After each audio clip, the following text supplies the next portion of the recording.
Ladies and gentlemen, the story you're about to hear is true.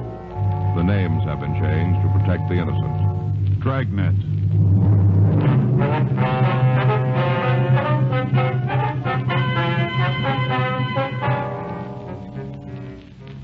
You're a detective sergeant. You're assigned a robbery detail. For the past 10 days, a gunman has been terrorizing the downtown area of your city. You know he's armed and dangerous. Your job? Stop him.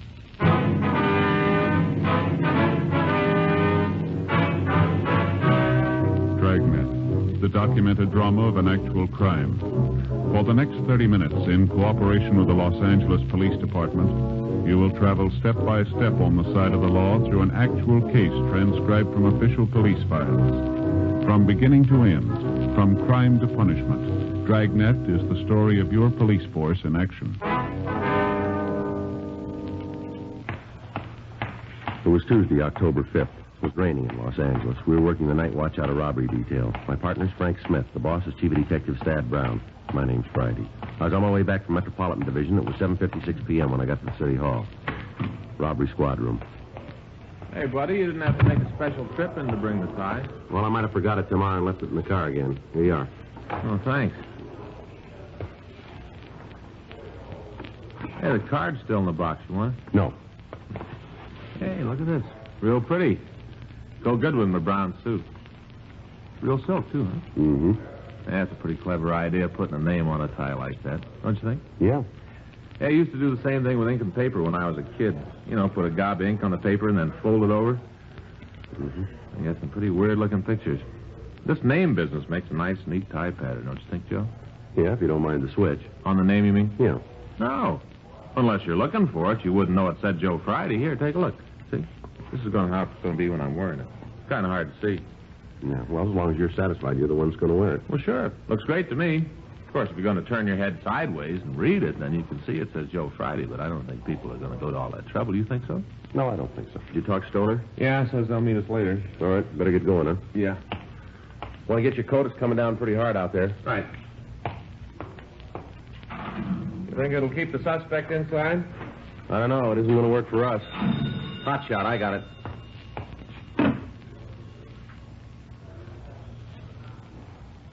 Let's go. 211 at Flower and 14th.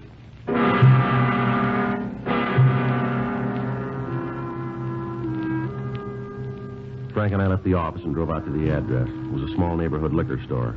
In spite of the heavy rain, a large crowd had already gathered in front of the place. We parked our car and tried to get into the store. Let us through here, folks, please. Now, stop pushing. There's no reason to give you a special pass. Police officer, let us through. Oh, I'm sorry. I didn't know. It's all right. Let us through here. I've been around, seen a lot of tough guys, but there was something wrong with this fellow. It's back there, Joe. Now. You call the ambulance yet? Can't we do something for poor Claude? Don't just let him lay there. You from downtown? That's right. Friday and Smith Central Robbery. Did you answer the call? Me and my partner. Is that him outside? That's right. Did you get a description? It's out. Okay. Ain't anybody going to ask me what happened? Yes, sir. Just a minute, please. Seems all you fellas are interested in is what the guy looked like. Don't nobody want to know what happened? Yes, sir, we do. If you'll wait just a minute, please. No choice. Anything more I can do here? No, not right now. Okay. I'll be outside if you need anything. Right, thanks. All right, sir, you want to tell us? About time. What's that? All this running around and yelling. Wonder you fellas don't catch anybody. Don't slow down long enough for me to tell you what happened. Uh-huh. You want to go ahead? Worst thing I ever saw in my whole life. Most terrible. Yes, sir. Were you alone in the store when the shooting occurred? No. Well, who else was here? Claude, Anita, and me. Claude's the victim, is that Yeah, right? yeah. That's him there. Yes, sir. Don't you think somebody ought to do something for him? Seems like the ambulance ought to be here. Well, he's dead, sir. Claude? That's right. You've got to catch the fellow who done this. Most brutal thing I ever saw. No reason for any of it. That guy was off his rocker. You mentioned somebody named Anita. Is she still here? Yeah, in the back room. She wasn't feeling too good. Almost scared her half to death. Went back there to take an aspirin and lay down, scared. I wonder if we could talk to her. You have to? Yes, sir. Okay. I'll go get her. You just wait here. Anita? Anita? It's me, Hanley. Can you come out? Policeman. They want to talk to you. We don't like to bother you, lady. We'll try to be as brief as possible. It's all right. Would you give us your name? This is Miss Anita Blaine. I'm Hanley Dawson. I don't think you told us your names. Miss Frank Smith, my name's Friday. Hello. How you doing, Em? Is there anything we can get for you, Miss Blaine? No, I'm all right now. All right. Would you tell us what happened? We was back of the counter playing a game of cribbage. You and the victim? Yeah, me and Claude. His full name's Claude Langford. We was there playing the game. Were you in the store at the time? No, I came in later. I'm trying to tell you in the right order. Can't do it if you're going to keep interrupting. All right, you go right ahead. Oh, we were having a good game. Claude was ahead, already made the first turn. Oh, my crib and I really had a good hand. Might have caught him. Yes, sir. We was just about to play the hand when the door opened. Kind of surprising. Why is that? Didn't figure anybody'd be out on a night like this. I see. It was this young kid. All right, go ahead. Come in and asked me where we kept the canned nuts. You know, cashews and almonds. Yes, sir. Pointed it out for him, and he went over to have a look. Mm-hmm. Claude and me started back to the game, but the kid found what he wanted, and he come up to the counter. All right. I got up to wait on him. Handed me a $5 bill for 2 cans of peanuts. Yeah. Opened the register to get change. That's when he pulled the gun. And where'd he have the gun? In his overcoat pocket. It was funny, though. And not funny, ha-ha, but funny. Odd. You know? How do you mean that? Well, you know how most raincoats have a little slit in the pocket so you can reach into your pants pockets without unbuttoning your raincoat? Yeah, I know what you mean. Well, the kid unbuttoned his coat and reached right through the slit with the gun. Kind of like this. You see? Yes, Mhm. sir. Now, what did he say when he showed you the gun? Like this. This is a stick-up. Keep your mouth shut and you might not get hurt. Might. That's what he said. Mm-hmm. What happened then? Told both Claude and me to come out from behind the counter. Said for us to lay down on the floor. Yeah. We did like he said, you know. There was just something about that kid, so you had to go his way. Mm-hmm. He made us lay down right there, where Claude is now, on our stomachs. Yeah, what happened then? Went over and took the money out of the cash register. Then he really got sore. I thought he was going to explode. Why, do you know? Wasn't much for him to take, only about $20, $25. Guess he expected more. I see. He come over to where me and Claude were on the floor. Told us to take the money out of our pocket. Stood there with a gun pointed right at us. He was mad. Mm-hmm. You did what he said. You just bet we did. I only had about $6 on me. Gave it right to him, though. Yeah. That's when Anita here come into the store. Just walked in, like a rabbit into a fox's trap. That's right. I didn't have any idea what was going on. Couldn't you see through the door? I guess I should have, but it was raining so hard I didn't take the time. Glass was kind of steamed up, too. Made it tough to look in. I see. Well, what happened when the hold-up man saw you? He told me to keep my mouth shut, not to make a sound, and get down on the floor. Just like us. Mm-hmm. He grabbed my purse and took the wallet out, went through it and took the money. How much was it? Just a couple of dollars. I came over to get a bottle of wine, and I only took what I needed. All right, you want to go on? He started on Claude. Told him to empty his pockets. Yeah. Claude didn't take too kindly to the way this fellow was acting. If he'd just come in and taken the money, it might have been different. But Claude don't like to be shoved around. Yeah. He did like the kid told him, though. Emptied his pockets right out. I see, sir. Well, you'd just figure the man was real sore when he saw how much money he was going to get. Yeah. You see, Claude don't work. He's got some kind of pension. All alone in the world, he usually don't have much money. Main reason he comes over to play cards. He ain't got nothing else to do. And it's free. Mm-hmm. How much do you have on him tonight? 37 cents. Kid saw that. I thought sure he's going to kill us all. He sure acted like it. Then he figured maybe Claude was holding out on him. Told him to turn his pockets inside out. He did like he was told. Yeah. When he did, something fell out of his pocket. A coin hit the floor and rolled around, disappeared under the counter over there. The man with the gun saw it and got real mad. Said Claude tried to get away with something. Said for him to go pick up the coin. Claude told him if he wanted it that bad, he could get it himself. Yeah. Fellow just looked at Claude for a minute, and then put the gun right against his head. Right here, see? Didn't say a word. Just pulled the trigger. He was crazy. No reason for it. Claude must have been dead when he hit the floor. Just brutal. What did you do then? Ran outside. Did you try and follow him? No, sir. Me and Anita were trying to see if there was anything we could do for Claude. Did the man get into a car, do you know? I didn't see. Might have, but I didn't see it. Did you hear a car? No, Uh-huh. Have you ever seen the man around here before? not that I remember. A lot of people go by the door. Hard to pick one, make it stand out. You'd know him again if you saw him, though, would you? I think so. I would. Ma'am? Never forget the way he looked at me. Like some kind of animal. I see. Something about his eyes. He looked crazy, real wild. Well, how do you mean that? Well, he wasn't looking right at us. Like there was somebody standing behind me. He was looking at them. He couldn't focus, you know. I know what you mean. Say, did you see the coin that Langford dropped? No, just heard it hit the floor. Uh-huh. Find it? I think so. Look, sure doesn't make much sense. Take a look at it. Well, What is it? streetcar token.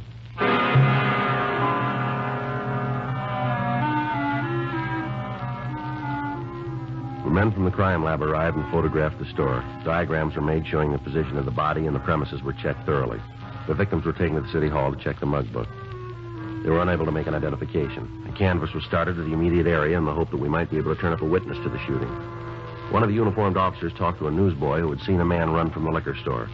Frank and I went down to talk to him. Yeah, I saw him. I heard this noise like a backfire, and then this fella come out of the store and started to run down the street. You get a good look at him? No, he went down that way, away from me. You see if he got into a car? No, he ran around the corner. I didn't think a lot about it till after the whole thing was over. Could you describe him for us? No, I just got a look at his back. Nothing about that'd stand out. Uh-huh. You might talk to that girl, though. What girl? Well, when the fellow ran out of the store, he almost knocked her down, ran right by her. You know who she is? Not right out. Sure feel like I do. What do you mean? I see her every week. Where's that? Home every Saturday night. What's that? She's on television.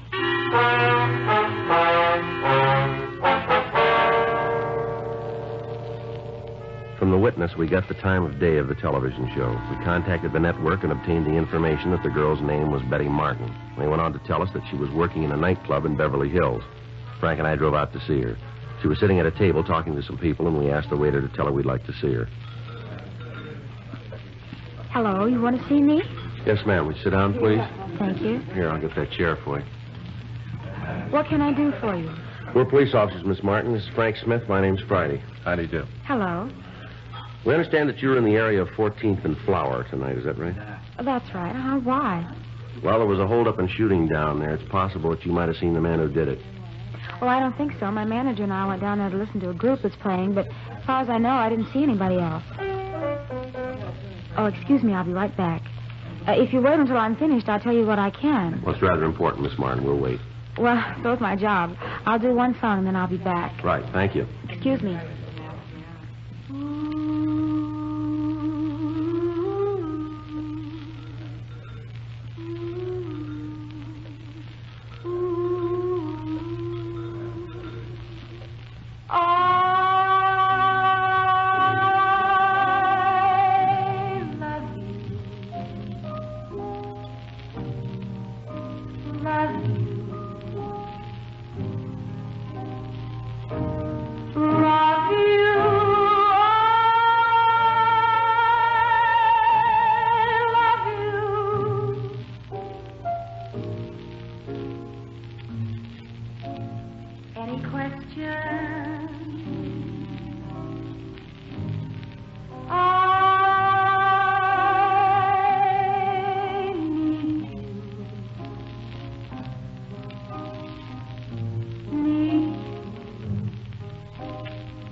That's sure a pretty song. Well, thank you very much. It's a new song written by a fellow named Arthur Hamilton. Yes, very nice. Now, what's this about a man I'm supposed to have seen? Well, we told you there was a shooting at 14th and Flower. Uh-huh. Well, one of the people in the neighborhood recognized you, and he tells us that the suspect ran right by you. Is that right? Gee, I don't remember. Just a minute. Oh, now I remember. Yeah, he ran out of the store, almost knocked me down, didn't even stop to say anything. Did you get a good look at him? Well, he ran into me. Can you tell us anything about him? Well, I'm afraid not. I didn't pay any attention. Something that happens and you don't think about it, you know. Yes, ma'am. Would you know the man if you saw him again? I don't think so. The whole thing happened so fast. There's nothing about him that you remember. No, unless it was his eyes. Ma'am? Well, his eyes, like he was looking right through you.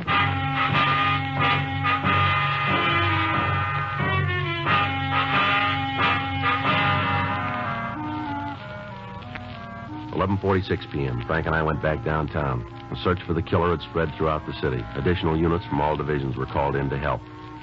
From the description given us by the victims and witnesses, it appeared more than likely that the suspect was a narcotics user. If this was true, it was more than possible that he'd cut down anybody who got in his way. Frank and I contacted the office and talked to Captain Donahoe. He'd taken over the search for the gunman. Because it was impossible to cover all of the liquor stores in the area, it was decided to ask the owners to close.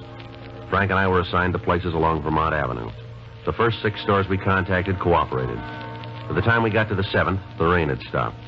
We parked the car in front of the place and walked in. At first, there was no one in sight, but then in the storeroom, we found the owner. He was lying on the floor, his head buried in his arms.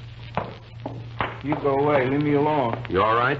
I am now. I want to stay that way. Now, you get out of here. Look, we're police officers. What's the matter with you? Now, don't try that with me. I know who you are. You got all the money. There's no more to take. Come on, this is no joke, fella. Now, listen. I remember what you said. I ain't going to get up from here for another 2 minutes. I can see my watch. Still got 2 minutes. Come on, get your head up from the floor. You can see this card. Huh? It's an identification card. Here, see it? Are you sure? Well, you're looking at it. Now, look, if this is a joke, I'm not going to like it. Come on. Don't worry about it. Now, get up.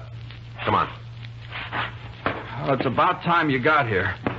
It's a terrible thing when a man's robbed in his own store and nobody's going to take the time to protect him. You were held up tonight? Yes, sir, not more than 3 minutes ago. Guy left. He told me to stay where I was for 5 minutes. What did he look like? Huh? The man who held you up, can you describe him for us? Yeah, a young kid, just out of his teens, roaming around the streets, threatening citizens. You cops ought to do something about it. What did he look like? Well, he was dark, black hair, black eyes, wildest looking eyes you ever saw. One look at him, and you knew he meant what he said. Stay put, and I did. I'll call him. All right.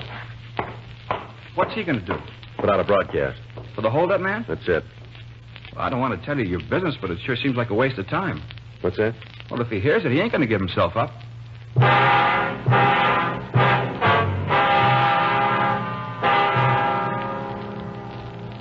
The broadcast was put out to all units. From the description given by the victim, we were sure it was the suspect. All of the cars on the perimeter of the search area were drawn in, and the entire vicinity was surrounded. It took a little over 20 minutes to get the cars into position. Frank talked with Captain Donahoe at the corner of Vermont Avenue and Beverly Boulevard. After the meeting, he came back to the car.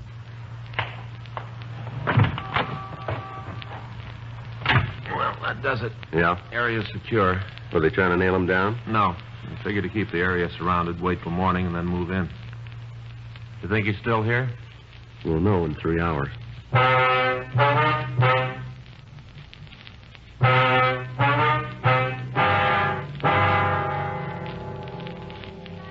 The preliminary search of the neighborhood netted nothing, and the area was secured for the night. The rain kept up. All officers involved in the operation were kept on duty. At 6:20 a.m., the circle began to tighten. House by house, the space where the killer could be hiding was eliminated. All cars into and out of the area were stopped and searched. 7:15 a.m., the perimeter began to narrow. At 8:46 a.m., a call went out to all units. All units on special detail in the vicinity of Vermont Avenue and Beverly Boulevard. Regarding the suspect wanted for murder, possible suspect believed to be in the vicinity of Vermont and Catalina Street. Attention all units. Special detail. Regarding the suspect wanted for murder, possible suspect believed to be in the vicinity of Catalina Street and Vermont Avenue. That's us. Yeah. Be a break if it's him. Right. All units on special detail in the vicinity of Vermont Avenue and Beverly Boulevard. Regarding the suspect wanted for murder, possible suspect believed to be in the vicinity of Vermont and Catalina Street. Attention all units. Special detail. Regarding the suspect wanted for murder, Possible suspect believed to be in the vicinity of Catalina Sure doesn't Street make and sense. Vermont Avenue. Why do you kill a man for a streetcar token?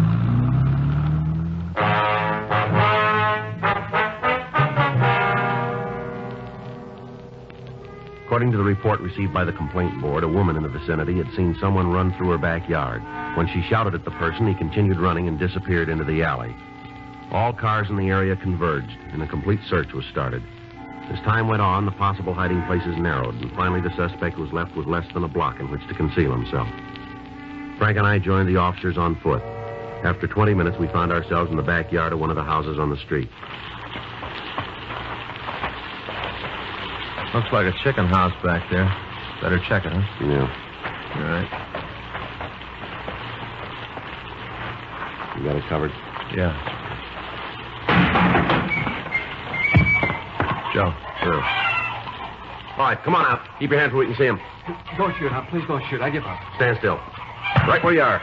I'm doing like you say. Don't shoot. All right, get up against that wall. Come on. Put your hands up there. On the wall. 38 revolver. I'd have given it to you. I don't want any trouble. Always works out that way, doesn't it? What do you mean? Well, you guys are big as long as you're holding the gun. As soon as somebody else has got it, you fall apart, don't you? I don't want no lectures, cop. Just take me in. That's all you got to do. Take me in and make a booking. We'll do that. We'll end up on a limb anyway. You got nothing to hold me on. Is that so? Yeah, I've been around cops a long time. I learned it the hard way. Don't tell them nothing. That's the way to make it. Don't tell them nothing. Well, you missed one of the big points. Huh? This gun you were carrying. Yeah. Maybe that'll tell us.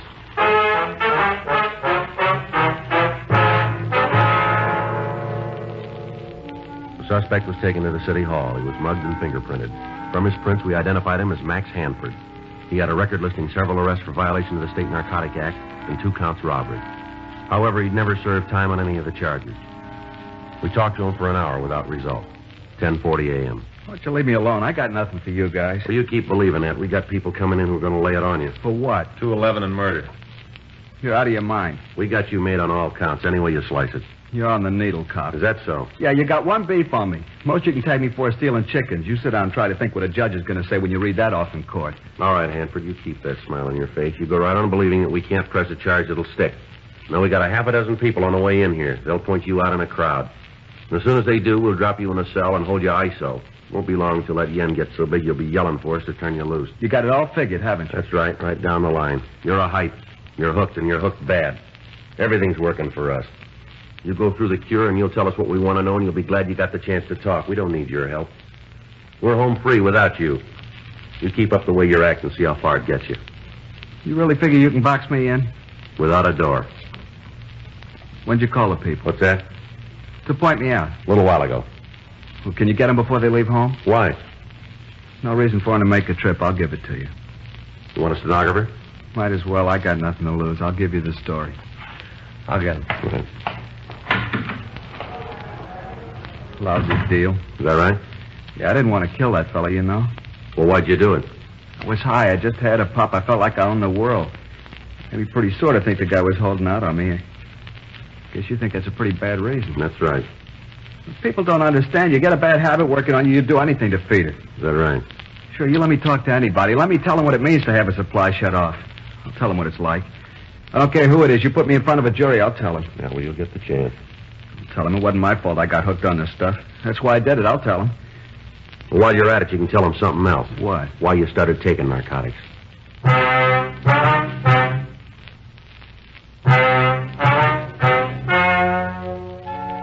The story you have just heard is true. The names were changed to protect the innocent. On February 16th, trial was held in Department 97, Superior Court of the State of California, in and for the County of Los Angeles.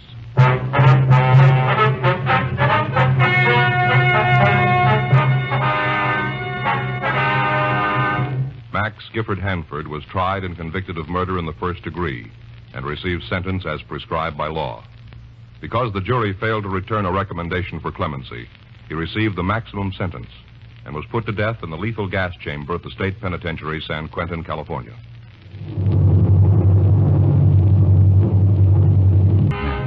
The authentic story of your police force in action, and starring Jack Webb, a presentation of the United States Armed Forces Radio Service.